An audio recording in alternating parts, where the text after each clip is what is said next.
Newsfirst, Newsline with Faraz, Shauketaly. And a very good morning to you. This is Newsline Live, as always, from the Newsfirst studios in Dawson Street in Colombo. And the controversy still rages. People are as confused as they were before all of this. And to put some explanation, perhaps some rationale behind it all, and it is these agreements that the government proposes to sign with the United States. And to perhaps explain this better is Mr. Harindra Vidanage. Very good morning to you. Good morning, Faraz. And thank you very much for being on the program, Harindra. Should we be worried about these proposed SOFA, and also the fact that they've all apparently signed this AXA agreement? Should the people be duly worried? Well, there is a, as you said, there is a raging argument. We should be concerned about any security-related agreement a government enters, which has with little or no transparency when it comes to the public or the lawmakers in this country. But at the same time, we have to also understand why such an agreement or such a necessity has arisen. So I think what is happening these days is a raging debate around a couple of micro factors, focusing on the two agreements themselves, focusing on AXA, which has been signed, and SOFA, which is yet to be signed. Or now the American administration has rebranded SOFA as VFA, which is called Visiting Forces Agreement. So, of course, as a small power, Sri Lanka has to be concerned. Sri Lankans has to be concerned. It's not the fact that they are signing an agreement with the US, but with the current political situation, with the current instability, current incoherence, do we know if our state, our government is representing our best interests? That is the crux of the matter, because India has signed a SOFA. There are so many countries that have signed SOFAs and AXAs with the United States. But the problem is, when we are negotiating such sensitive agreements, are we in the right mind? Do we have a right security policy? Do we have a national security strategy to back what we are signing? What is the necessity, and what interest does it serve from a Sri Lankan perspective? This is what we should be more concerned about, because at the moment there is a massive whole-scale critique against the United States, but we are kind of not focusing on our side of the story as well. Why and what kind of negotiations did we went into? Did we have the correct information? And what interest does this serve us? But, Arindra, we have a situation where Sri Lanka has been ruled by the Portuguese, by the Dutch, and by the British, and now that was all done away with. We are a republic now, and we should be independent, and our sovereignty shouldn't be impinged, is sort of foremost in the people's mind. As well, there is some concern that these particular agreements being pursued with the United States by the United National Party-led government is actually being done to bolster their own image, their own relationship in the international field. Is that about right? Well, I can't make a political statements because that is an analysis. Yeah, right. Anybody can analyze these agreements in different ways. So that is what local political critics do. You are also being a political critic or analyst, you can do that.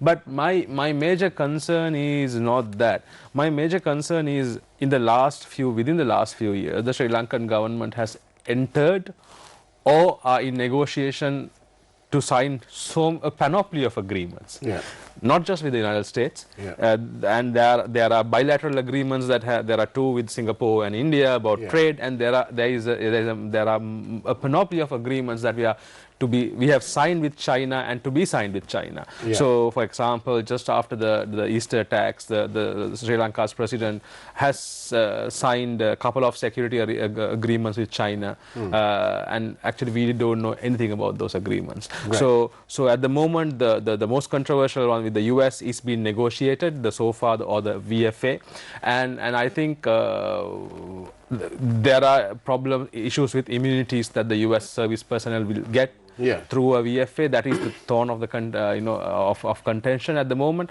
So in a larger context, what we need to understand is, if a government is going to sign a series of agreements which are security and economic related, both are part of our national, which has implications on our national security, then we have to be much more concerned. As well as the concern comes from what kind of negotiation, bargaining capabilities does the government have, and what are they using as those bargaining capabilities or bargaining points, which we do not know.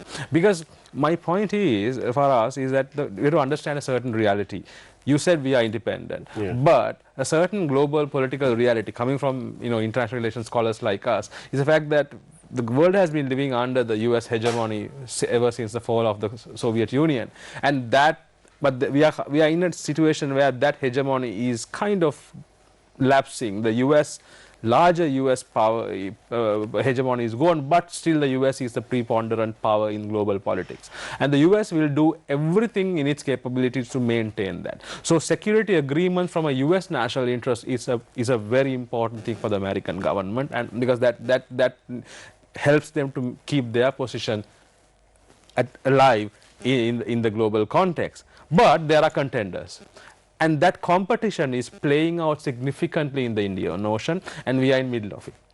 So Sri Lanka is in middle of a massive competition between the US, India, China, and of course the rising powers like Japan and Australia. So that is where these agreements become very sensitive. Now, if we look at this VFA, the agreement, or what is available to the public at the moment, which is very limited, is what about this corridor from Colombo to Trinco, for example? Is that going to be available to Sri Lankans? Is that going to be some sovereign territory where our people can't go? Or what is it? No, I think that's where we also, I think, are not misunderstanding the VFA. VFA is not a security arrangement. Right.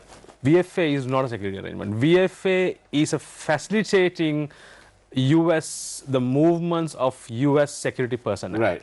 Right. So, and also it's facilitating certain collaborative stuff which the US military will do. Is that your sort of analysis of, is that your observation of this? No, the VFAs VFAs never guaranteed security territories anywhere in the world to the United States. No, it never did. The VFA, for example, the US will work with Sri Lanka Navy to build a facility. Right.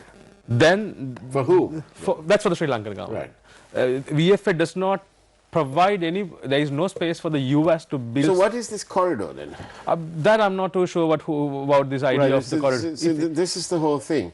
Now, even you, who is a scholar of this, international relations and so on, and you work at a center that would specialize in these sort of things, the government have deemed it unfit to let the public know about. Yeah, that's a concern we all have, because now, though we kind of blame the United States, we also have to kind of argue with the government.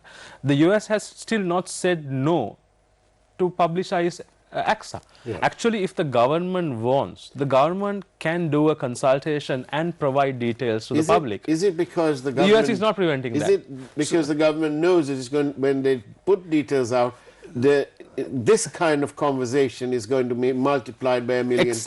Exactly. So I think the Sri Lankan civil society media should push the government to reveal the details, because nobody's, as far as I know, the US government has not told Sri Lankan government not to publicize the details, or at least bring out, because the Sri Lankan government as yet has not even brought a fact sheet out, and nobody's preventing them from doing it. The Sri Lankan government should at least provide a fact sheet. Because that is, if not, this kind of controversy will continue and it will harm our foreign relations.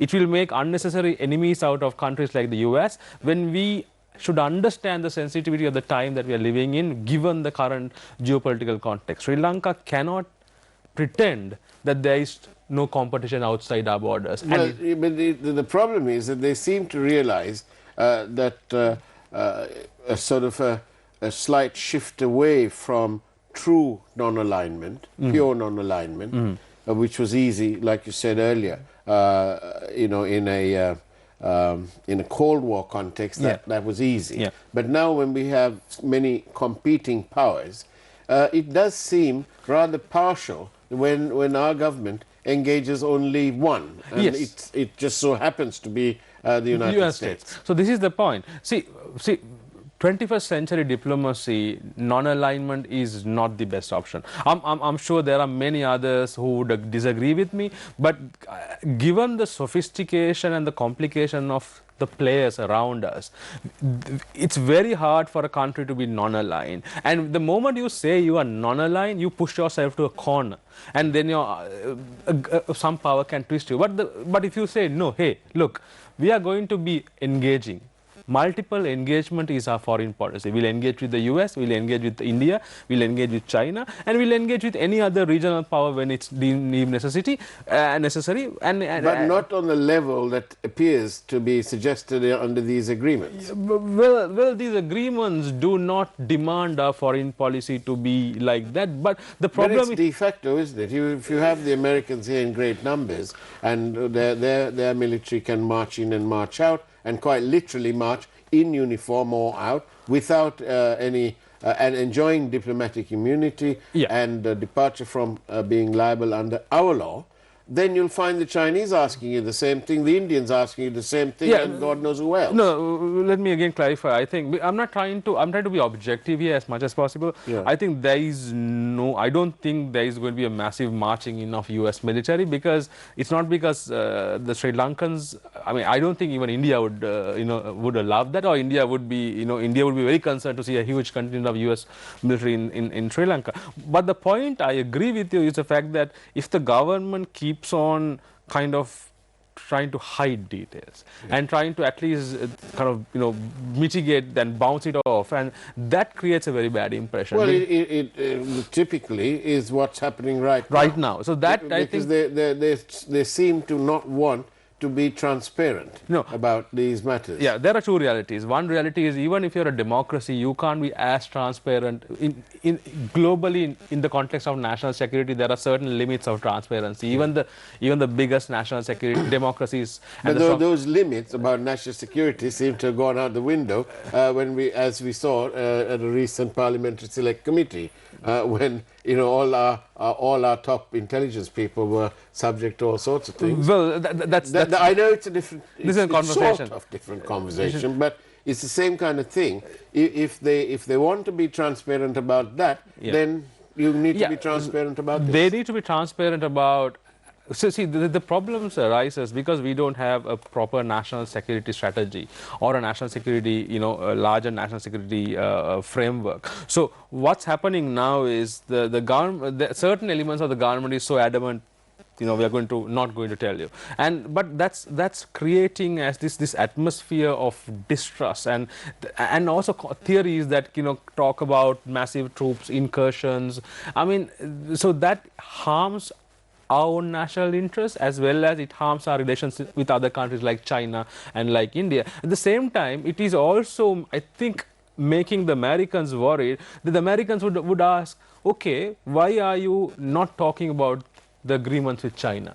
Why are you only talking about agreements with the US? Why is the government or so it creates that kind of, it's creating unnecessary tensions with everybody.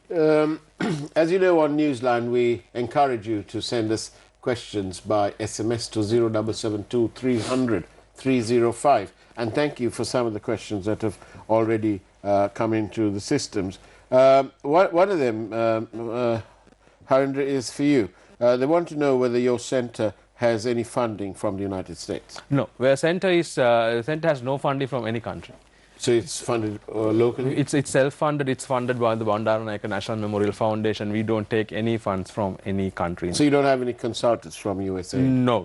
Right. No. Okay. We have no such consultation, because the thing is, this is the thing, in international relations and international politics, in Sri Lanka we have a certain mindset, right? Yeah. We have, the problem is, we try to be objective. With the moment we try to be objective, people will think we are defending some interest. No, but the thing is, we are being objective, because the problem is, Sri Lanka at the moment is lying at a very, very perilous situation given the competition that is engulfing us, right? There is the US, there is China, there is India. So, as you say, the moment we kind of tilt, or seeming like tilt, our balances or our interest to one country, it will seriously worry. Even a very close relationship with US would also concern India. Though India and the US strategically have similar interests these days, I don't think India would encourage massive US troop presence in China, Sri Lanka. That would be so. So then this government is also putting the most important foreign relations Sri Lanka has is with India. So that is also been challenged if we become. The big worry appears to be this sort of non-availability of information, as several messages here were saying almost the same thing, that Sri Lanka's sovereignty must be guarded, one says here. Yeah, of course, because Sri Lanka's sovereignty. And another says that the president is apparently not aware of this deal.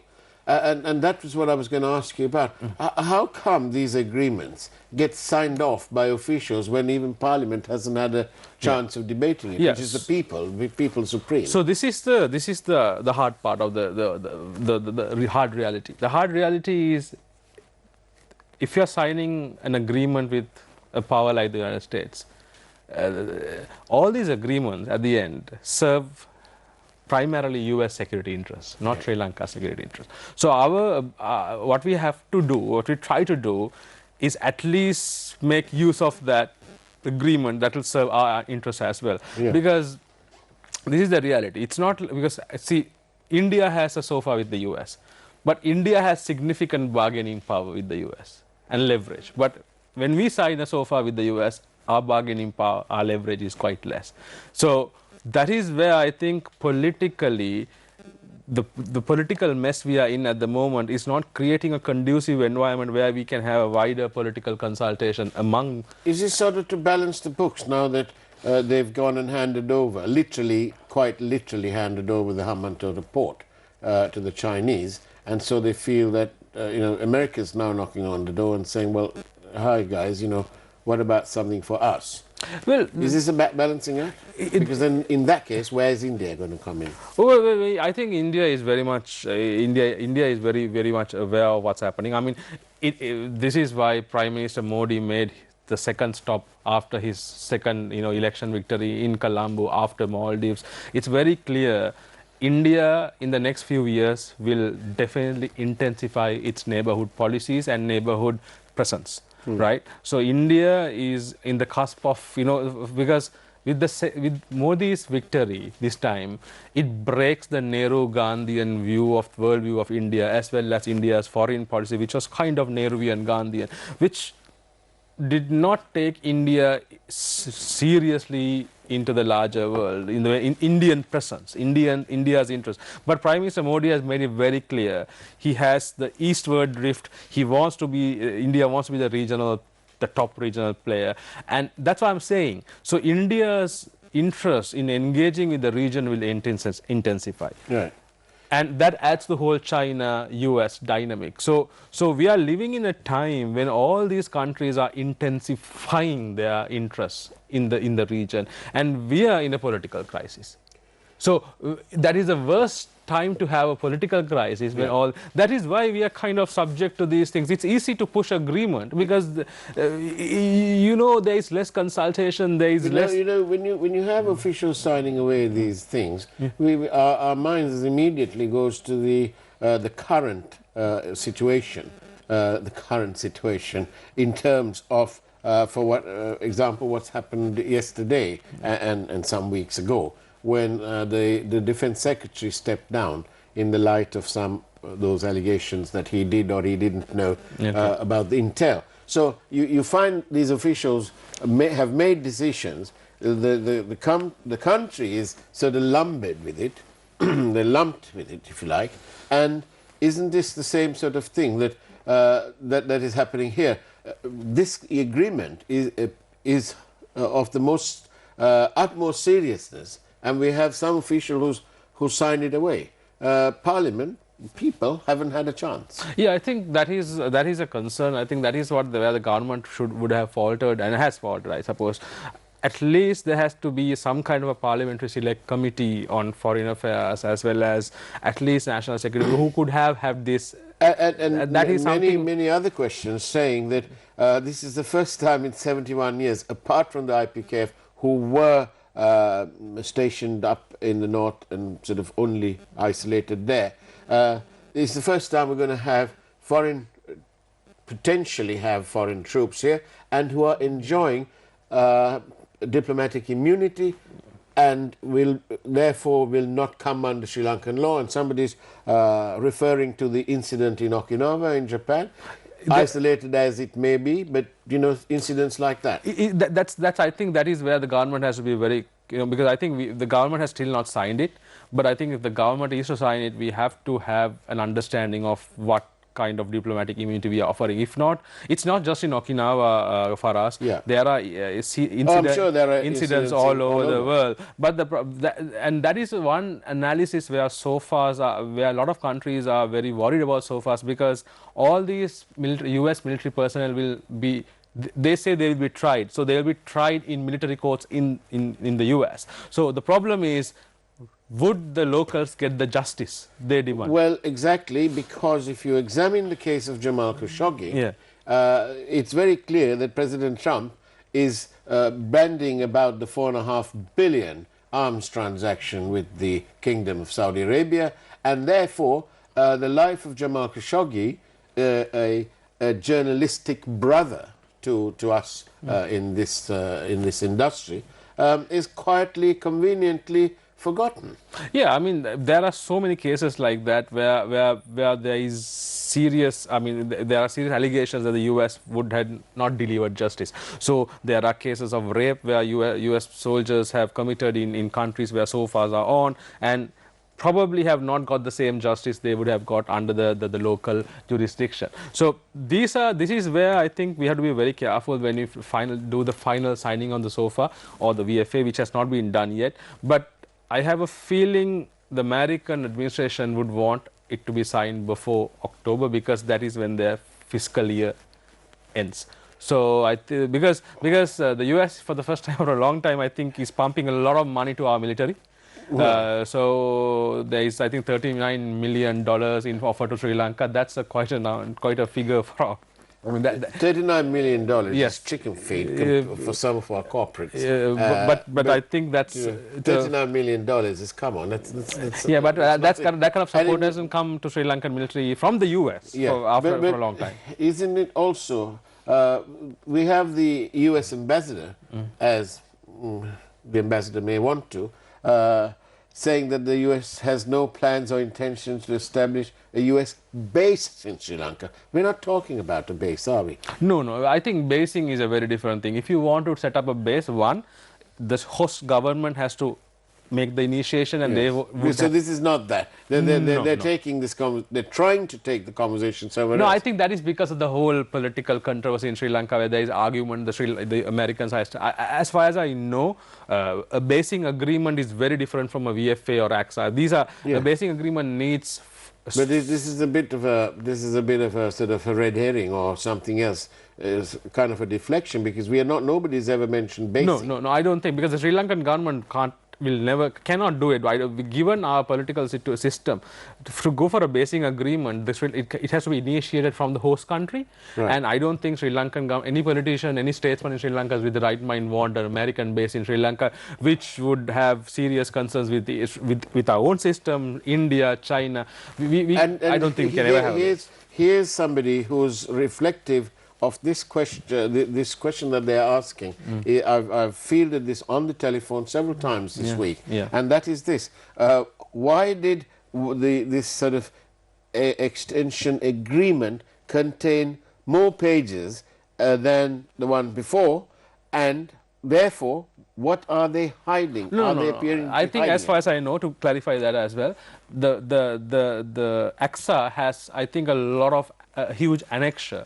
As far as I know, these are about the contractors, the suppliers, the lists of, because AXA is a logistical agreement. That's like, but wasn't this? But the fact is that the minister himself and the leader of the House says that previously it was, I don't know, 8 pages. 7 to 8 pages. And now it's 83 pages. That is the annexure. It's still 7, 8 pages. It's still the same, but I think they have brought in a massive annexure which has all the details of suppliers. So you're saying that there was no annexure before? No, they haven't had an annexure. They have not clarified. So you see, the American administration. So now they're so yes. So the suspicious nature in some would say, well, there you are. They've slipped all sorts of things into this. Other of course pages, you can. That's what I'm saying. And therefore we need to see. That's why I'm saying the Sri Lankan government, going on record, and should declare open the AXA. If they can't do the VFA, because VFA we haven't signed yet, at least have a fact sheet about AXA out to the Sri Lankan public. Or if not, it's going to create a massive. It's the easiest thing in the world to stick it on the net. Yeah, they could do. I mean, let's say if I'm the government, if I say I can't give everything, but I still can give a fact sheet, right? These are the facts on AXA. I mean, there is not even a fact sheet which is coming from the Sri Lankan government, and nobody is telling the Sri Lankan government not to have it out. Yeah. So that is, I think, the Sri Lankan media. All of you guys need to ask, why are you not showing it? A simple question: why? Because nobody has told them not to. Yeah. But actually, even you and your organization haven't had the opportunity to look at these agreements. No, I don't think.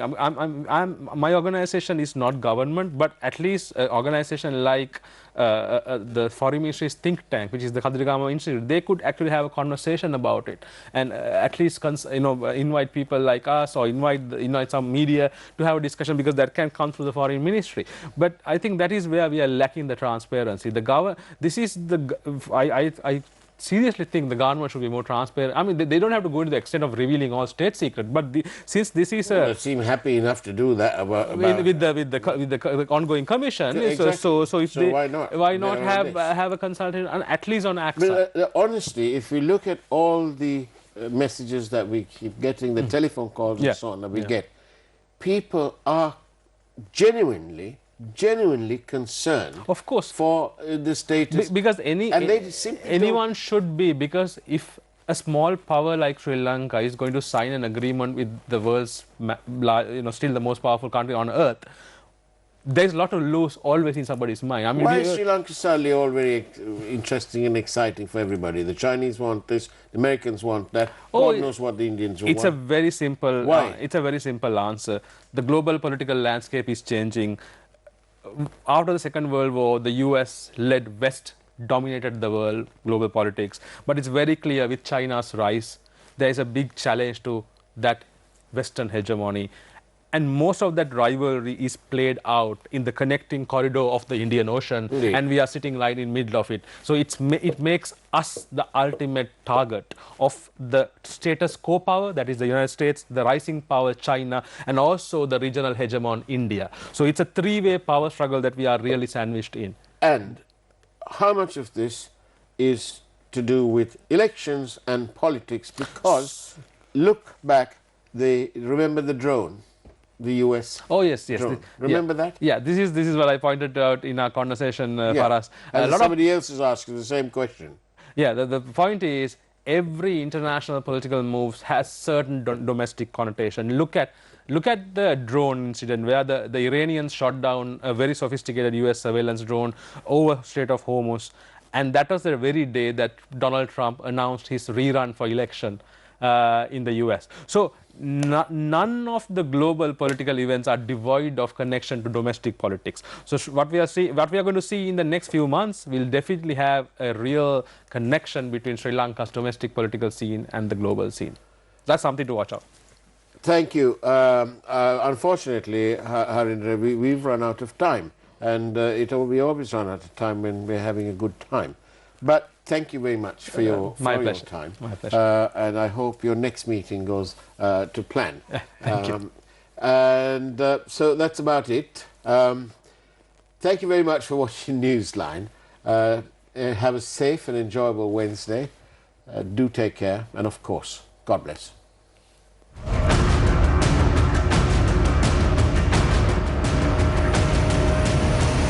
News First, Newsline with Faraz Shauketaly.